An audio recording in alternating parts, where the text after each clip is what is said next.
So why does the government want this stuff? Well, they have net zero. They have a net zero policy, and they want to meet those targets, and they believe this is the fastest way to do it.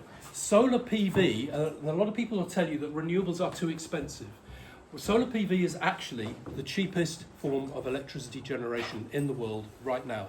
It is cheaper than gas, and one of the reasons why the prices are still high. The renewable energy generators will be paid the most expensive energy form on the grid system at any moment in time. That's how they get paid. So actually, gas sets the price, and that's why we're paying an awful lot more at the moment. It's traditional systems engineering. We've been doing this ever since the Second World War. Central generation, transmission wires out to where people live, and they control these sort of central generating stations. This is the same sort of engineering thinking. It doesn't need to be that way. It attracts large private investment, and this is the key. I think this is one of the big Achilles heels of the whole scheme, is that they have these investors and they want to pull all their money into large assets like this. We don't know who those investors are. For Downing, who are the developer here, we have no idea who's investing in them. And the land can be sold afterwards. The land is being rented to developers, could then be sold on. But so it's private investment, they want access to it. It bypasses the local planning rules, so our democratic rights are kind of being trashed. And that's, I think, one of the big things for us. We have no voice, and we feel powerless. And small-scale solar requires more effort.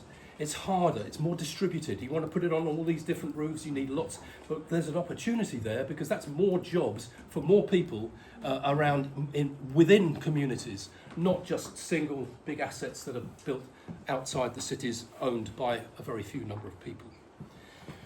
So there are, this is January data, but there were 57 NSIP solar farms that were being proposed, 21 gigawatts. To give you an idea, there are currently about 70 gigawatts of generation capacity in the UK.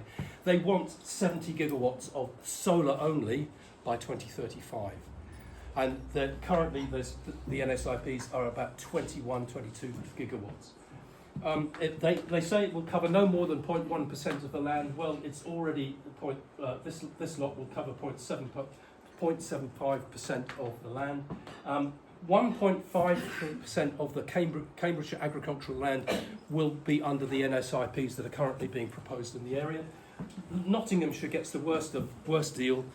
They get 4% of their land under solar. So Nottinghamshire and Lincolnshire. So all the ones in this map on the right, if dark red, that's Nottinghamshire, and anything in pink, that's badly affected and more adversely affected than other counties in England, and we're one of them, of course.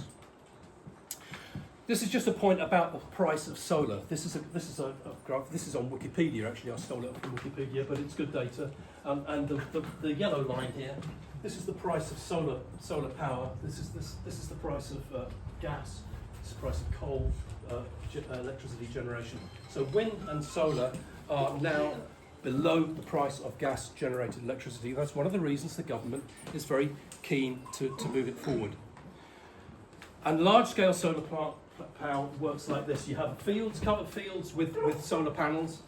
It feeds into a substation, and that substation feeds into the national grid. And so that national grid, so just like any other power station, the wind farm at Wadlow doesn't do that. It feeds into the local distribution network. And that's a very big difference in the model. And then what they want is battery energy storage, and you hear a lot about battery energy storage.